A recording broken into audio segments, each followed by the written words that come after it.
Bienvenidos, el día de hoy tenemos en el programa Gianmarco Rivas Podcast a un gran invitado para comenzar esta nueva sección. Bienvenido, psicólogo Franklin Gómez Canicela, neuropsicólogo también. Quisiera por favor un poquito, empezando el programa el día de hoy, que nos comente un poco acerca de usted. Al ser un nuevo programa, al tener una intervención mucho más profesional, quisiera preguntarle a usted de forma directa, ¿quién es usted? ¿Qué experiencia laboral, profesional y académica tiene? Por favor. Bueno, de todo, muy buenas tardes, Marco, y gracias por la invitación a tu programa. Bueno, yo tengo 10 años de experiencia, soy psicólogo, tengo la formación, tengo la segunda especialidad en lo que es neuropsicología, así como también tengo la formación en lo que es la terapia racional emotiva, y tengo una maestría en lo que es intervención y prevención con niños y adolescentes. Actualmente laboro dentro del sector salud, ¿no? En salud. He tenido experiencias previas dentro del campo forense como el Poder Judicial, así como también dentro de lo que es el campo comunitario en el Ministerio de la Mujer y Poblaciones Vulnerables, con lo que es el enfoque de género y bueno, todo lo que es masculinidad. Actualmente me desempeño como docente también de la Universidad PUCTP. Estuve anteriormente también como docente en la Universidad Continental. Anteriormente también estuve como docente del CIAP Los Andes. El motivo que hoy en día justamente me trae acá a tu podcast es justamente poder hablar de un tema que hoy en día nos atañe a todos los profesionales, lo que son los trastornos del neurodesarrollo y lo que son las evaluaciones psicológicas. Bueno, un poco dando esta introducción también al programa, mencionar el tema de hoy, hablaremos con el psicólogo acerca del tema la importancia de atender antes de intervenir, la evaluación psicológica y el neurodesarrollo. Psicólogo, quisiera hacerle esta pregunta de forma muy breve. ¿De dónde nace esta frase dentro del mismo tema? La importancia de atender antes de intervenir. ¿Cómo así le nace esa idea de esa pequeña frase para el tema? Esto parte justamente de lo que yo tengo, ¿no? Que es el TDAH, atender, ¿no? Y la importancia de que muchas veces nosotros no atendemos de manera objetiva al consultante. Se ha popularizado en estos últimos años, ¿no? Es más, inclusive hasta cuando yo estuve llevando la formación, el tema de que el diagnóstico es una etiqueta. Y si lo vemos desde el punto de vista, por así decirlo, simplifista, o sea, somos simplificadores, decimos, ok, tú tienes depresión, tú tienes ansiedad, te llamas trastorno límite, te llamas trastorno paranoide. Pero ¿sabes qué es lo que ocurre, Marco? Eso pasa cuando no se profundiza en el estudio clínico. Es algo que yo, al menos desde el tiempo que ya vengo teniendo como experiencia, me he dado cuenta que la mayoría de profesionales que incentivan el tema de que el diagnóstico no y todo eso es cuando no profundizamos en el estudio del concepto de psicología clínica y nos decimos que somos psicólogos clínicos, pero hacemos terapia pero sin intervención clínica. Y el tema de atender, o sea, ¿cómo yo puedo saber cuál es tu estructura de personalidad? ¿Cuáles son tus componentes de personalidad que pueden estar causando tu ansiedad? ¿Cómo yo puedo determinar eso en una intervención rápida? ¿Cómo te sentirías tú si tú vas, por ejemplo, a un médico, ¿no? Le dices, oye, tengo un bulto, ¿no? Acá en el pecho. Y el médico agarra y te dice, ok, eso es cáncer, te vamos a hacer radioterapia o quimioterapia. ¿Eso es una intervención de salud? No, ¿verdad? ¿Qué es lo primero que hacen dentro de la comunidad de salud al momento de intervenir? Primero, atienden. Entonces, ¿sabes qué? Traen tus exámenes auxiliares, ¿no? Sácate sus análisis tal. Y en base a eso tenemos que ver cuál es el problema. Ahora, en psicología muchas veces los enfoques, ¿no? Y las corrientes filosóficas que nutren estos enfoques, ya sea el humanismo, ya sea el cognitivismo, etc., hacen que tomemos posturas muy recalcitrantes, ¿no? Muy arraigadas dentro de nuestro panorama psicológico, ¿no? Por ejemplo, se sabe, por ejemplo, yo soy terapeuta racional emotivo, pero yo soy muy consciente de que en esta etapa, ¿no? En esta época ya la terapia racional emotiva para la ansiedad que Ellis la creó, ¿no? En 1985, tiene una efectividad, ¿no? Pero te toma más tiempo. A diferencia de la terapia de aceptación y compromiso, que tiene también evidencia científica y demuestra que la intervención con este enfoque es en menor tiempo, tiene mayor efectividad. Entonces, ¿qué hago yo como terapeuta TREC? ¿Me cierro? Me pongo como dicen, me encierro en el ABC y digo que ELIS es la única manera de atender, o me actualizo. ¿Qué es lo que haría un profesional de la salud, por ejemplo, un médico? Si sabemos que ya la lobotomía no se utilizaba para las intervenciones en lo que es esquizofrenia, y sabemos que la terapia farmacológica es la que ha precedido o la que ha triunfado frente a este nuevo tratamiento. ¿Me aferro a la lobotomía o avanzo con la CNAC? Pero el detalle es, ¿no?, justamente en este aspecto de que a veces los terapeutas, ¿no?, como que hoy en día esa intervención es la que está teniendo la evidencia. Pero en esa intervención se dice que el diagnóstico no es bueno, que simplemente es la etiqueta, etc. Y nos vamos como yo le llamo, ¿no?, coloquialmente, nos casamos con una intervención. Cuando el punto de la intervención es utilizar la estrategia, la herramienta para tratar al paciente, consultante, cliente. ¿Y qué es lo mejor? Justamente en el transcurso de este video vamos a pasar un pequeño Instagram del psicólogo del magíster Manuel Garayar, y él hace un comentario muy interesante en este pequeño reel acerca de que la mayoría de psicólogos toman una evaluación psicológica o toman varias sesiones con la intención de generar un aspecto económico. ¿Qué opinión le daría usted a este magíster, también colega acá en el Perú? Que te llenan de preguntas, que te aplican un montón de pruebas durante 4 sesiones por lo menos para que llegue la quinta y utilicen para el tratamiento el 10 o el 20% como mucho de la información que han obtenido de ti. Eso es perder el tiempo, aunque sea un gran negocio para la persona que evalúa. En Actúa lo que hacemos es recolectar la información que vamos a utilizar directamente para tratarte, y desde la primera sesión, si nos es posible, vamos a empezar a utilizar lo que nos dices, lo que haces y lo que va surgiendo en la interacción para empezar a hacer cambios desde la primera. Y si no podemos desde la primera, pues será desde la segunda, pero no vamos a perder el tiempo ni tu dinero, porque sabemos que necesitas empezar a hacer cambios, sabemos que necesitas empezar a sufrir menos. Ya. Esto parte de un tema ético, ya Marco. Yo en el tiempo que vengo atendiendo, sobre todo dentro de la práctica privada, he podido evidenciar y avisorar todo tipo de evaluaciones, ¿no? Como sabrás, yo enseño el curso de diagnóstico psicológico e informe. Entonces, justamente esta cercanía que me hace a mí, ¿no?, enseñar este curso, me hace profundizar en el tema clínico.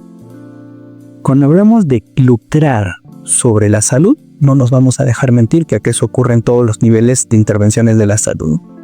Pero acá ya viene el tema: ¿con qué intención yo te aplico una prueba y te cobro por esa prueba? ¿No? Por ejemplo, yo tengo una promoción para estudiantes universitarios, ya de psicología sobre todo, en las cuales les cobro una evaluación bastante accesible, pero mi intención es justamente detectar qué factores psicológicos puedan estar afectando en su desarrollo funcional de su conducta. A mí no me importa mucho si tienen ansiedad, si tienen depresión, si bien es cierto voy a llegar a esas conclusiones diagnósticas, pero yo, como clínico, evalúo justamente la conducta, los procesos cognitivos, y más que el resultado reduccionista de las conclusiones, veo y valoro qué es lo que afecta más a lo que está teniendo en ese momento. Si es la ansiedad como tal, o es la estructura de personalidad que puede tener un componente temperamental ansioso que puede estar interfiriendo en su funcionamiento conductual. El análisis funcional de la conducta nos ayuda, y para eso también tengo que evaluar y reduzco. ¿En cuánto tiempo lo evalúo? ¿No? Mejor de los casos, en 3 días me entrega resultados. Y inicio con una prognosis de sesiones. Ok, ¿qué te está afectando actualmente? Habilidades sociales, control emocional, etc. ¿No? Por ansiedad, por depresión, lo que fuese, o por rasgos de personalidad. Entonces, yo dentro de mis recomendaciones digo, 6, 8, 4, dependiendo, sesiones. Pero ya en la primera sesión de terapia, yo inmediatamente voy y empiezo, ya tengo una herramienta estructurada de qué es lo que voy a trabajar y cuál es mi objetivo. No es que en la primera sesión ya te estoy haciendo la terapia y después me entero de que tienes problemas familiares, o después me entero de que ha habido abuso en infancia o ha habido negligencia hace unos años. O sea, ya no, porque en la evaluación justamente resumo todos esos aspectos y empiezo a elaborar justamente un plan de intervención basado en evidencia, que es funcional, ¿no? Que es como que yo le digo, ¿no? Es como que tú vas, te hacen un tratamiento médico, ¿no? ¿Qué es lo que uno quiere cuando va a buscar salud? Es sentirse bien, ¿no? No es estar semanas consumiéndome fármacos, ¿no? Es como, No, por supuesto que no. 5 días, 6 días y salgo de cuadro. Lo mismo pasa acá. No te pretendo solucionar la vida, pero ¿qué? ¿Te está afectando esto? ¿No estás funcionando bien? Ok. ¿Cómo dice? Mejoramos esto y avanzamos. En esta parte también, como mencionando el tema o el título del tema, ¿no? La importancia de atender antes de intervenir. ¿Cómo se relacionaría con la evaluación psicológica como tal? Y también esto de la manera con el neurodesarrollo, porque tenemos en cuenta que usted, al ser neuropsicólogo, pues tiene algo más específico, mucho más especializado como respuesta. Por ejemplo, ¿no? ¿Qué es lo que pasa? No, tuve un caso, te comento. Un caso de, por ejemplo, de un adolescente, ¿ya? Que tenía problemas de desregulación emocional constante. Había tenido episodios de intentos autolesivos, así como también había presentado cuadros de depresión severa, ¿no? Y conductas desadaptativas. Había ido a varios colegas que, como siempre pasa, digo siempre pasa porque es lo común, o te aplico una pruebita, 2, y ya en base a eso no te doy un informe, no te informo, simplemente te aplico, y en base a eso ya empiezo tu tratamiento. Y había recaídas, no hubo tratamiento, no hubo avance, ¿no? Y justo se evalúa neuropsicológicamente. Y cuando yo evalúo neuropsicológicamente veo alteraciones discrepantes que me hacían presumir un espectro autista. Y eso explicaba toda la regulación emocional que ella podía haber estado teniendo y justamente por qué en terapia no funcionaba. ¿Por qué? Porque la persona operaba aparentemente bien, pero el rasgo, el espectro estaba, por así decirlo, tan arraigado como personalidad, que parecía más rasgos de personalidad y no del espectro autista, que hacía que las personas pensaban, ¿no? O pensarían o los colegas, que era personalidad el problema. Yo al inicio pensé también que era Un tema de personalidad como tal. la mía, es que es la parte clínica, pero cuando ya tú tienes resultados y los analizas, los contrastas con información clínica, porque por ejemplo este caso yo lo llevé a juicio con otro colega con los que trabajo, que también son neuropsicólogos, y les dije por favor apoyen. Y concluimos, ¿no? Tiene su TEA. O sea, en el diagnóstico se parte más a decir que esta evaluación neuropsicológica, muchas veces esa combinación de los síntomas, ¿no? Y estos síntomas al final determinan que no son rasgos de personalidad, sino determinan que es justamente este espectro autista, ¿no? Que van delimitado con rasgos de personalidad. O sea, hacer ese diagnóstico diferencial conjuntamente con la evaluación es lo que le ayuda a usted. Claro, ¿no? Porque llegamos a un punto en el que yo me doy cuenta que sus patrones, o mejor su funcionalidad cognitiva, tiene un proceso atípico, ¿ya? Tanto a nivel de velocidad de procesamiento, comprensión verbal, la comprensión verbal bastante disminuida, ¿no? Ahora, otra cosa, ¿no? ¿Qué es lo que pasa? ¿No? Tú me ves a mí, ¿no? O sea, es como yo voy a terapia. Y voy a terapia y, por ejemplo, tomo una terapia cognitiva conductual. Inicio. La terapia cognitiva conductual habla sobre lo que es el método socrático, ¿no? El tema con la discusión socrática, las ideas, las distorsiones cognitivas, etc. Estoy con todo ese cuadro, pero por el cuadro de depresión que pueda estar pasando, mi índice de compresión verbal es baja. ¿Crees que todo lo que me diga el psicoterapeuta me va a ayudar si estoy con un índice de compresión baja? No voy a hacer tareas, no voy a avanzar dentro del proceso. ¿Por qué? Porque mi índice de compresión verbal está desviado. Y eso te da una prueba neuropsicológica. Entonces, a ver, y a veces luego, después de la tercera sesión, el terapeuta se cuestiona y dice, ¿por qué no avanza? ¿Por qué no hace la tarea? ¿Por qué? Si estás haciendo toda la técnica que te explica, ¿no? En este caso, Beck, le estás aplicando, Pero ¿qué pasa? ¿Soy yo? No.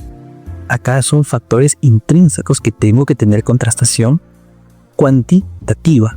Si yo no tengo contrastación cuantitativa, yo no puedo, como se dice, presumir qué es lo que está pasando. Solo estoy suponiendo.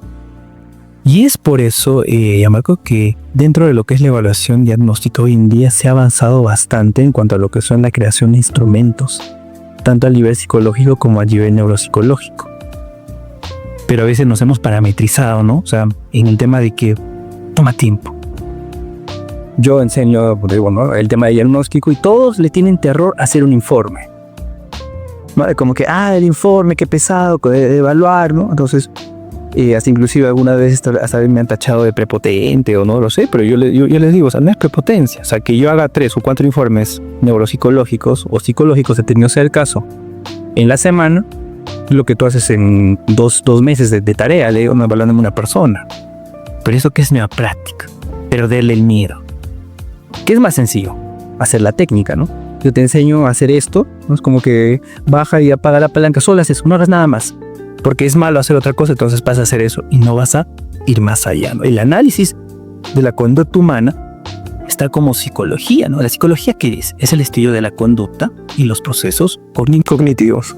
En ningún momento dice que el psicólogo trata a las personas basado en un enfoque. Eso no se dice. Pero a veces optamos y nos cerramos a ciertas ramas o enfoques psicológicos en vez de avanzar con la ciencia. Yo, como te digo, no soy TRE, pero no estoy casado con la TRE. No es que diga, ELICE en su tiempo fue, como se dice, muy bueno, pero actualmente hay mejores avances, hay mayor evidencia. Entonces busquemos eso, ¿no? O sea, busquemos, como se dice, avanzar profesionalmente.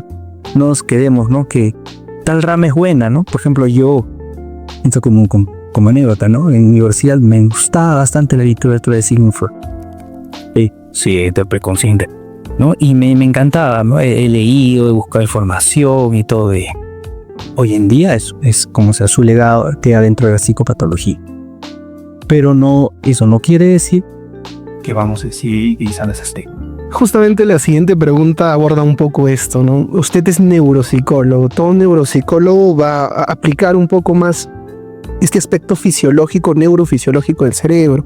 Pero usted como psicólogo y como neuropsicólogo, tocando un poco a Freud, ¿cómo usted considera la aplicación de pruebas psicométricas y la diferencia que puede existir con las técnicas proyectivas, que para muchos profesionales en psicología actual, por ejemplo, sigue siendo algo de yo voy a aplicar porque considero que mi teoría, que mi técnica o mi formación profesional me indica eso? Usted como neuropsicólogo, ¿cómo lo toma hoy en día, por ejemplo?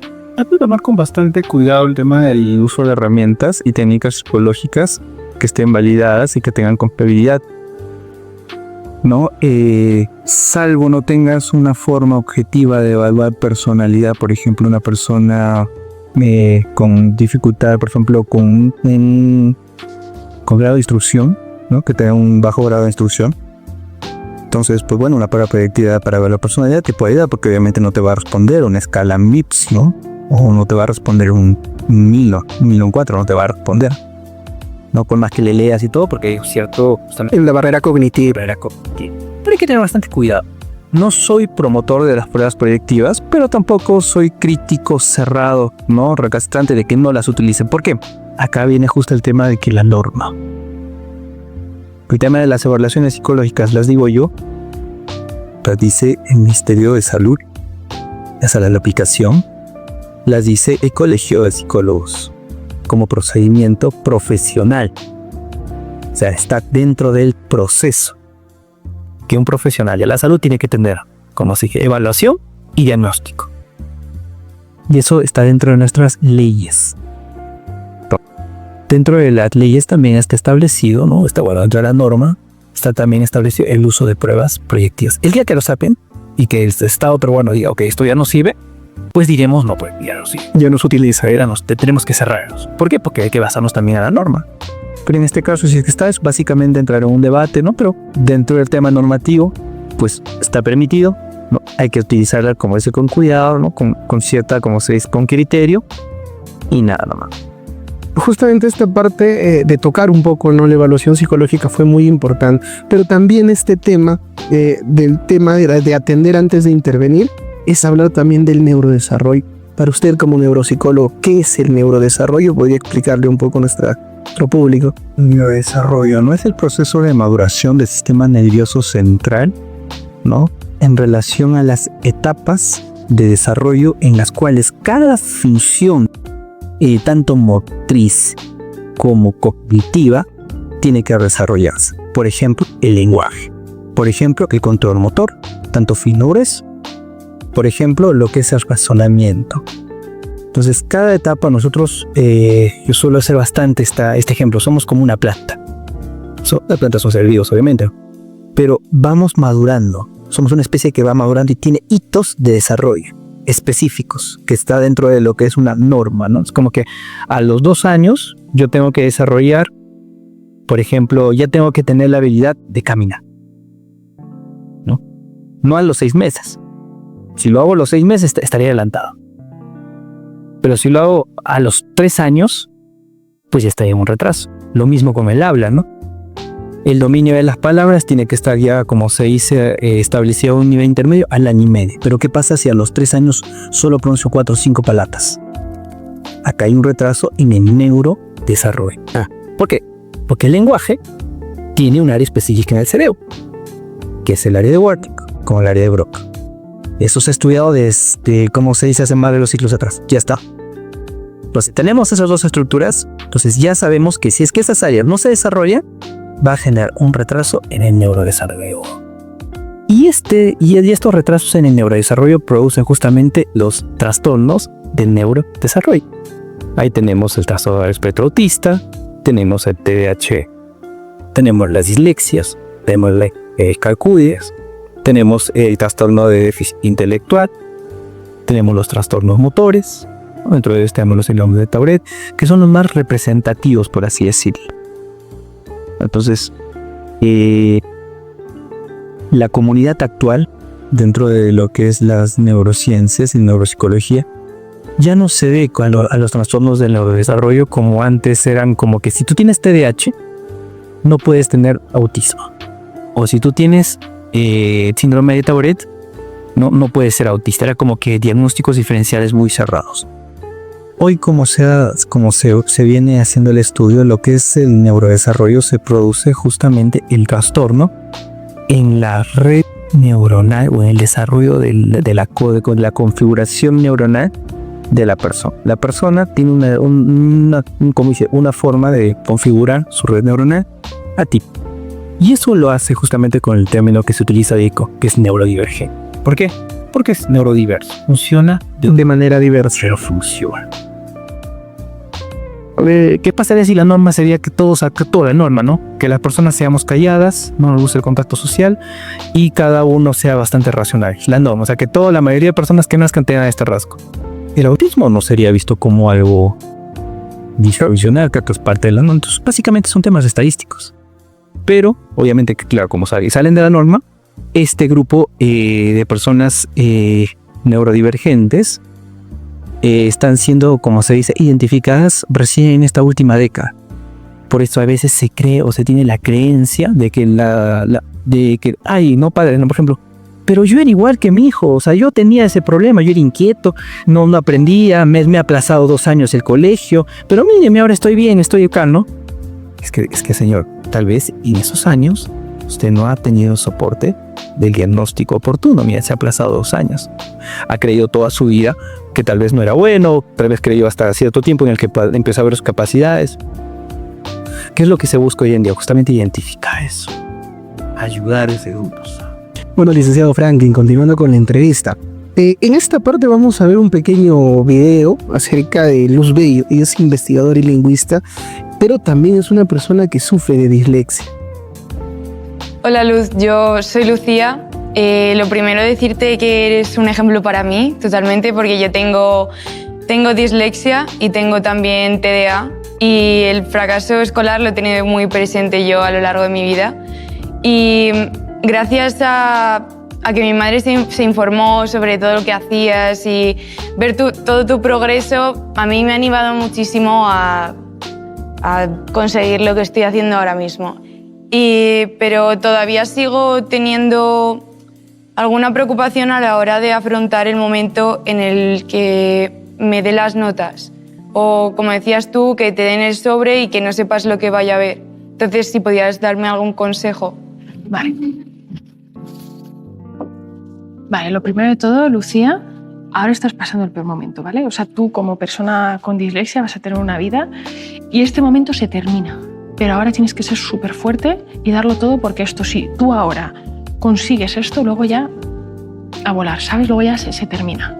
Entonces, ¿qué te puede ayudar, ¿no?, a esto? Pues a gamificarte un poco las tareas. O sea, por ejemplo, en vez de competir con tus compañeros, ¿no?, tú te vas contabilizando tu tiempo, de cuánto tardas en hacer las cosas y decir, pues a ver si al día siguiente tardo menos, a ver si al día... Yo llevo así toda la vida, yo sigo haciendo eso, ¿sabes? Intentando mejorar, pero contra ti mismo, ¿no? Porque la comparación contra el resto no es justa. Y luego hay otra cosa que te quiero decir, y es que ahora tú estás desarrollando fortalezas que no eres consciente de que las estás desarrollando, ¿vale?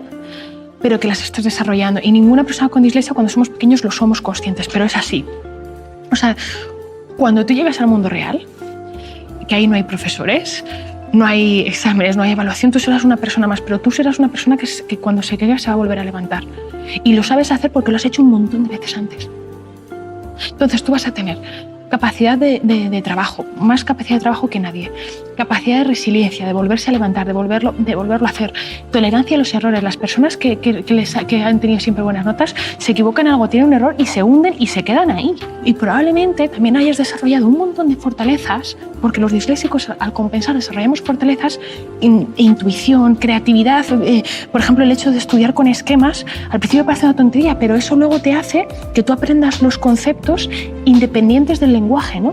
Entonces, mientras que la gente se aprende las cosas de memoria y entonces solamente se lo pueden aprender así, y entonces eso como que les limita, nosotros, al tener que aprender de verdad, porque como no nos podemos aprender de memoria, lo tenemos que aprender de verdad, eso lo que te hace es poder ser creativo y poder mezclar ideas, ¿no? Y poder pensar de una manera más libre sin ser esclavos del lenguaje, ¿no? O sea, de verdad, o sea, hay un montón de cosas que ahora a lo mejor no te das cuenta, pero un montón de cosas que luego en la vida real te van a servir muchísimo.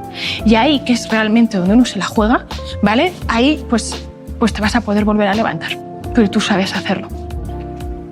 Bueno, licenciado, después de haber visto este pequeño video, usted, por ejemplo, como neuropsicólogo, ¿qué opinión me daría acerca de Luz Bello y cómo afronta ella su dislexia? En este caso, Luz Bello nos da un testimonio valioso desde la perspectiva de lo mismo, porque ya lo ha vivido, y eso justamente le ha llamado, por así decirlo, la atención de querer estudiar, ¿no? Y querer justamente comprender un poco y cómo se estructura ello frente a la deficiencia en cuanto a lo que es la lectoescritura que ella ha pasado. Algo que yo te puedo mencionar, que yo también tengo la dislexia. Y cuando tú me dices, ¿no?, ¿cuál es la manera en la que se debe afrontar? Yo te lo voy a hablar desde una posición bastante personal. Lo que me hubiese gustado a mí cuando tenía 6, 7, 8, 9, 10 años, que me diagnostiqué. ¿Por qué? Cuando tú tienes esta edad, me marco, y la gente te dice, no sabes escribir, los profesores sobre todo. Y tú sabes que dentro del aparato, dentro del sistema educativo, ¿qué es lo que requiere la gente? Te dice, ¿sabes qué? Sale a leer al frente o sale a escribir al frente. ¿Te imaginas la exposición al medio y las causas emocionales que repercute en una persona el pasar por ese tipo de circunstancias? Va a poder afectar de alguna manera su autoestima, por ejemplo. Autoestima, autonomía, independencia, seguridad, te lleva a afectar muchas áreas. Y el poco conocimiento del entorno educativo frente a esta condición, porque vuelvo a repetir, esto no es un tema de que es ocioso, no quiere aprender, no, básicamente inherentemente al TDAH, ¿no?, la comorbilidad es una de las dislexias que se suele presentar. El no tener un diagnóstico hace que muchas veces uno crezca creyendo que no va a conseguir nada en la vida porque no sabe leer. ¿Te has preguntado cuántos libros he leído yo en mi infancia?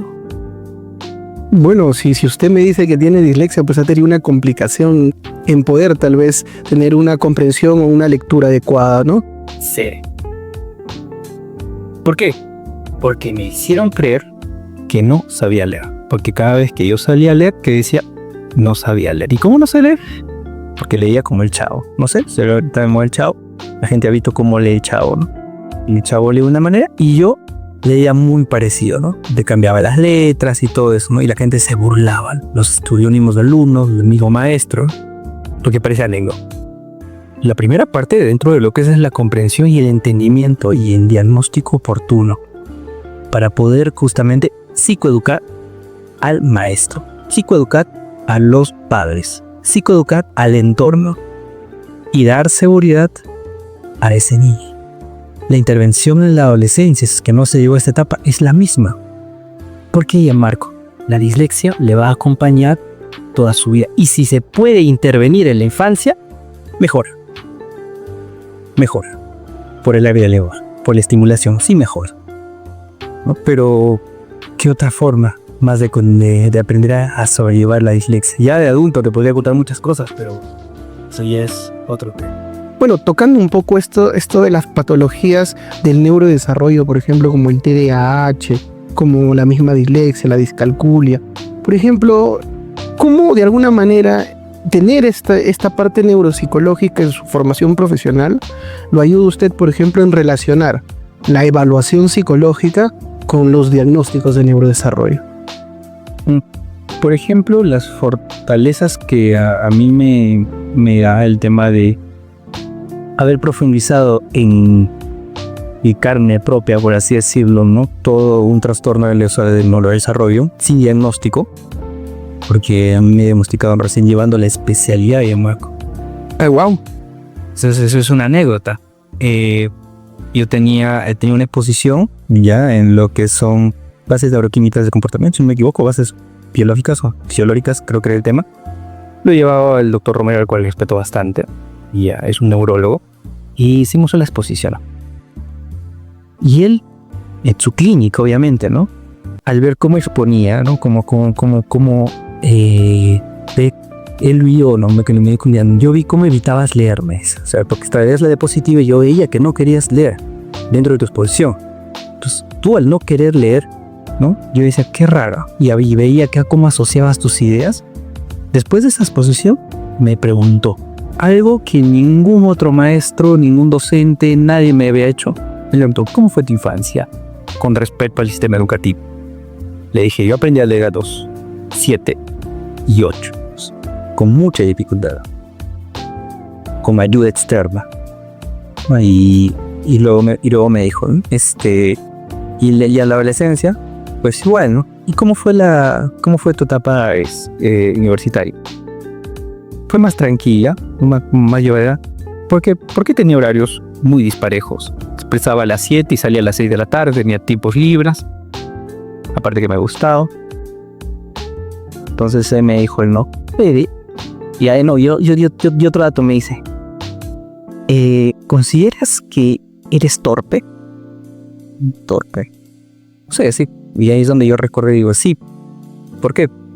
Porque era muy, por ejemplo, tenía el UCB del grupo, era el más importante, mi tiempo era el UCB, el más importante, ¿no? Y me olvidaba en la cabina.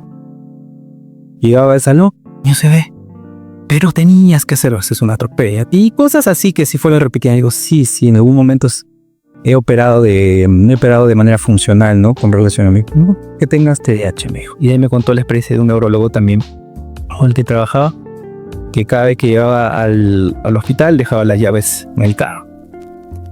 Y me sentí identificado por todas las cosas que nos fue contando, ¿no? Pero bueno, al final de eso yo decidí por cuenta propia hacer mi evaluación. Someterle una evaluación para descartar TDAH. Y bueno, salió TDAH, dislexia. Y ese diagnóstico, cuando yo lo recibí, fue como que explicar, fue como que para mí fue liberador. Y esa es una de las razones por las cuales yo, como se dice, propago, promulgo, ¿no? Estoy muy a favor del tema de la evaluación antes de la intervención. Porque para eso ya había pasado por psicólogos, Omar. Yo ya había psicólogos de la vida, ya había psicólogos y nadie se había dado cuenta que tenía hoy TDAH. Y el TDAH explica otras conductas de impulsividad, etcétera, ¿no? Bueno, completando un poco esto de lo que usted nos explica de manera muy personal, a lo largo de su experiencia, no solo profesional, sino personal, ¿cómo usted, por ejemplo, puede decir qué tanto puede afectar un mal diagnóstico a cualquier persona que esté pasando por un problema patológico del neurodesarrollo, por ejemplo?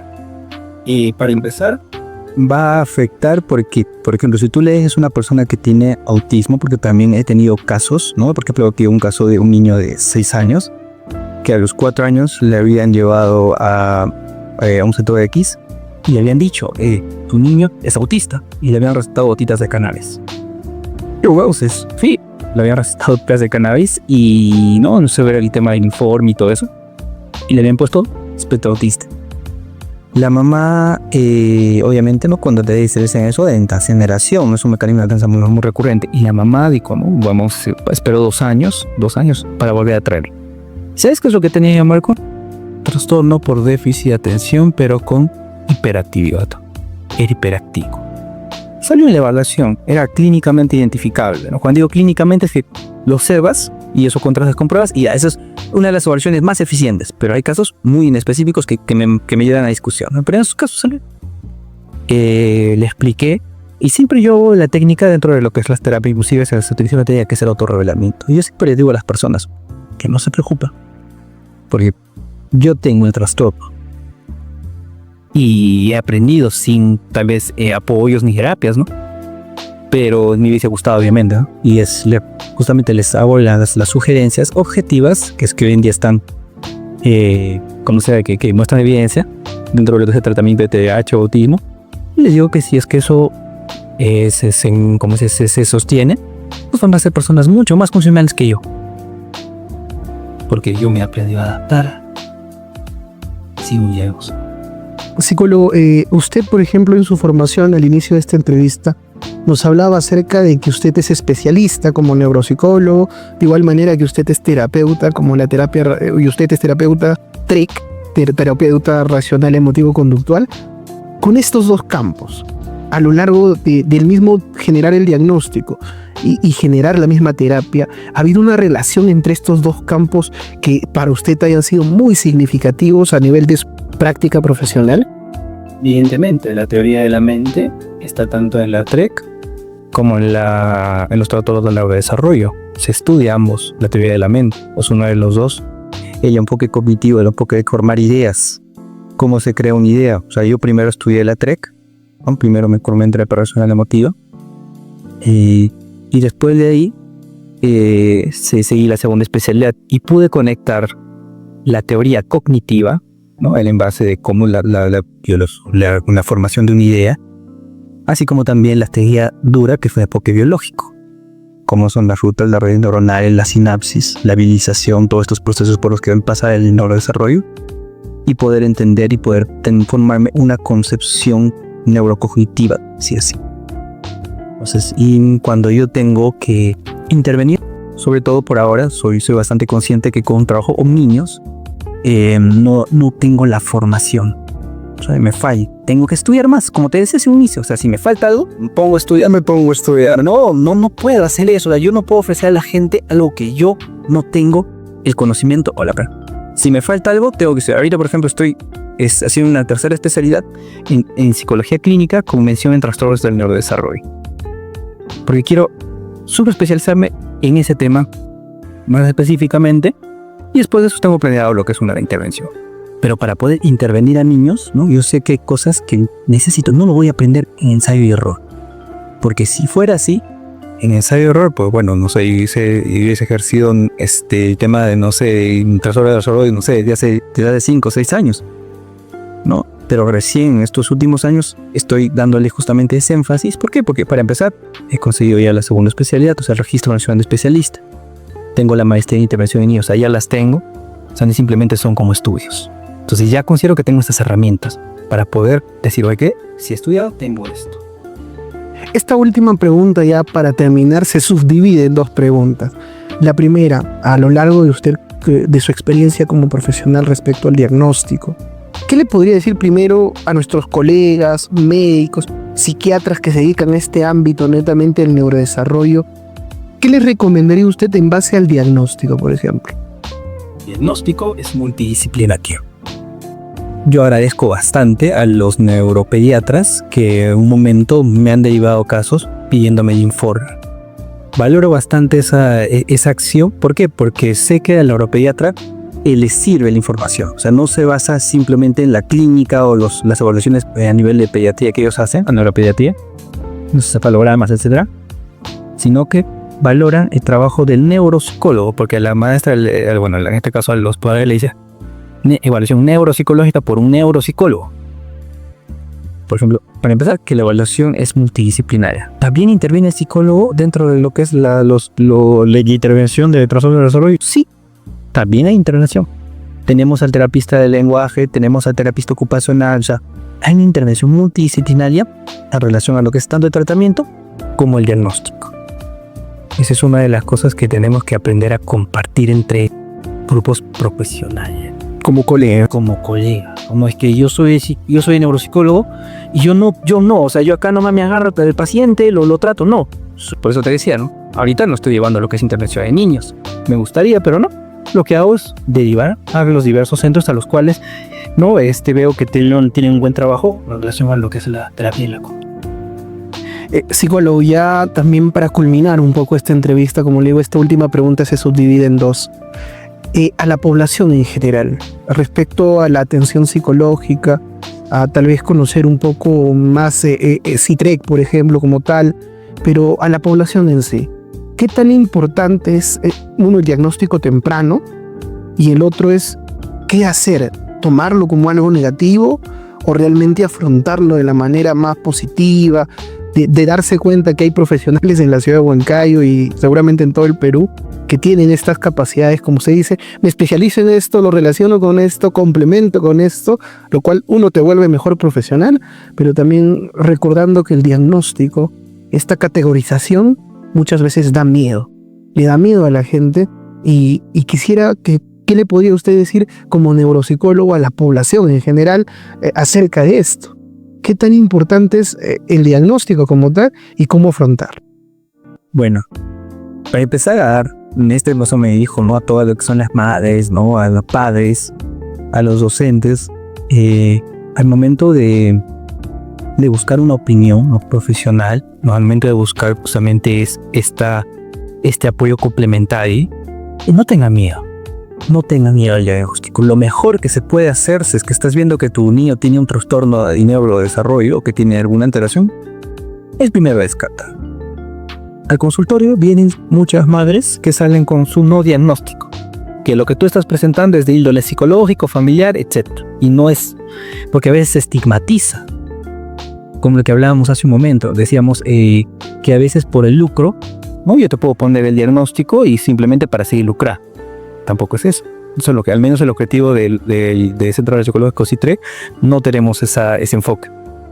O sea, lo que es, y si es que falta datos, pues se sigue evaluando. Esa es el, porque no se puede tener todo con algunas pruebas. A veces necesitamos, son datos muy discrepantes. Pues no, primero el descarte. El descarte, o sea, descarta si tiene o no tiene, listo. Y si tiene, pues bueno, empiezas a hacer el tratamiento y no haces parecer, porque también puede presentarse conductas similares a las cuales de inatención, problemas de aprendizaje, etcétera, que pueden ser básicamente comportamentales o de familia o mismamente aspectos psicológicos. Entonces, una intervención temprana va a ayudar a fortalecer la autonomía y la seguridad de ese adolescente, para que mañana más tarde, cuando ya tenga, como se dice, cuando ya sea adulto, cuando ya sea adolescente, tenga las estrategias necesarias para que pueda trabajar y ser lo que esa persona quiere ser más adelante, ver sus potencialidades. No huir al diagnóstico. El diagnóstico no es malo. El diagnóstico es malo cuando es rotulado. Simplemente es esto y esto tiene y con eso te vas a quedar. No sé, eso se trata, se trabaja. Se puede mejorar. Último caso que te cuento, ¿no? Este fue mi primer caso, ya Marcos, en Huancayo. Llevó un niño que había sido ya diagnosticado con TDAH hace 6 años. Cuando tenía 6 años, porque tenía 12 años actualmente. Y acá la importancia de la validación. Cuando le hago la evaluación, la mamá del colegio le estaban pidiendo la evaluación y la mamá le dijo, la mamá lo trajo, ¿no? Y la mamá fue alguien que me dijo, Y como psicólogo, yo le he buscado, sorprendido, ¿no? Yo le he buscado. ¿Qué? Porque yo sé que en Huancayo no hay muchas personas que son especialistas. Me dijo, todo el mundo dice que hace evaluación neuropsicológica, pero yo sé que no hay que ser, porque yo le he buscado. Le busqué en Suneru, le busqué a Colegio de Psicólogos, yo le encontraba, me dijo. Porque en ese tiempo, que esto fue hace 2 años atrás, yo no atendía. Estaba más enfocado, como te digo, en otros temas, más de preparación. Entonces, cuando me dijo eso, bueno, hay que evaluarnos, le evaluamos, ¿no? Vimos los indicadores, se mantiene porque obviamente es un trastorno. No es que haya mejor ahí, pero el menor cuando llegó a consulta llegó muy aburrido de los psicólogos. Porque todos, ¿no? Indirectamente, y eso yo entiendo que los colegas, cuando no tienes la condición, te puede ser complicado entender qué es lo que pasa a esa persona, ¿no? Y cuando recuerdo que el día que yo estaba evaluando, estaba un poco tenso y no, tranquilo, le digo. Entonces yo estaba haciendo otra persona la evaluación. ¿Quién? No, es que ya estoy aburrido de los psicólogos vienen, te evalúan. Digo, que a ver, yo entiendo lo que tú estás. Y yo le conté en mi casa. Le dije, a mí nunca me evaluaron. Yo tengo dislexia, tengo en mis cuadernos. Siempre a veces lo saco y les hago ver, mira, este era yo. Esta es mi libreta de notas. Y ahora vamos a ver de tus capacidades, potencialidades. Salieron dentro de la evaluación, se le dio el resultado, mira, eres bueno en esto, eres bueno en esto, eres bueno en esto. Después de 1 año volvió para otra evaluación. En el colegio había empezado a potenciar esas habilidades que había salido en la prueba, había empezado a exponer, había ido a concursos de literatura, ¿no? Que obviamente no tenía la iglesia, ¿no? Pero había empezado a mejorar mucho esa área. Ha habido debates, porque él le gustaba, él entraba en un hiperfoco que le gustaba la historia y se dominaba la historia un montón. Y cuando después del año volvió, no me dijo gracias, nada, pero me agarró muy fuerte la mano. Y la mamá me dijo, ¿no? Es una forma de agradecer a las personas que le han ayudado. Entonces yo obviamente sé que es una forma de expresar a veces a las personas que son neurodivergentes. Igual, ¿no? Igual también lo agarré y cué bastante, ¿no? Y ya no se ha vuelto a ver, tal vez más adelante lo voy a volver a ver. Pero porque ese fue mi primer caso. Y ahí fue el tema de que me fue motivando a poder seguir ayudando y aportando justamente con la detección temprana de niños y adolescentes para que tengan un mejor sistema educativo, pasen por una convivencia educativa más sana, no tan agresiva. Bueno, psicólogo, la verdad ha sido muy bonita esta entrevista, haber conversado con usted, pero quisiera que le dé unas últimas palabras para poder despedirse de nuestro hermoso público de este nuevo podcast que hemos creado, ¿no? Acerca que este es nuestro primer programa y quisiéramos volverlo a invitar para hablar de estos temas. Sobre todo fue muy bonito hablar de la importancia de atender antes de intervenir relacionado a la evaluación psicológica y al neurodesarrollo. Adelante las cámaras, por favor, doctor. Bueno, un agradecimiento igual sea la Yomarbo por la invitación. Eso ya lo teníamos pensado hace mucho tiempo, ¿no? Estábamos diciendo cuándo lo vamos a hacer y te conozco desde hace más de 6 años. Además, que sin cargar en tipo sus capacidades. Y un día te dije, ¿no? Tú has nacido con la capacidad, tú en tu cerebro tienes el área del lenguaje desarrollado. Y yo te decía, no, a mí me gustaría hablar de esa manera. Siempre te he enviado, te decía, ¿no? ¿Por qué? Porque en mi caso, como el tema de la lectura de la iglesia, nunca lo he hecho. Entonces, me gustaría reconocer eso. Para empezar, el tema de lo que es a tu público objetivo. Antes, hermano, no quieren dejar este espacio para agradecer a personas que me han apoyado y directamente en el sistema educativo. Un profesor de primaria, llamada Miriam O'Corry, que me ayudó a leer. Sin ella no hubiese aprendido a leer porque me tuvo mucha paciencia. A mi padre, que era mía, a mi madre igual. Ambos con una paciencia de corte magistral. Imagínate, un niño hiperactivo, inatento, ¿no? Y yo tengo el TDAH mixto. Y en especial al maestro que aquí yo tal vez nunca le dije, ¿no? Pero ahora me gustaría reconocerlo, tampoco se le puede decir porque no había locos allá. Al maestro Santo Bejamarra. Él, gracias a él, yo ahorita soy psicólogo. Qué coincidencia, es un gran filósofo, docente de filosofía, licenciado, por supuesto, ha sido mi maestro en la secundaria. Por supuesto, un enorme saludo desde este hermoso podcast. Y bueno, muchísimas gracias, doctor. Ha sido enormemente haberlo tenido acá en el primer capítulo de Gianmarco Rivas Podcast. Y por supuesto, vamos a tener muchísimos más, invitando a diferentes profesionales.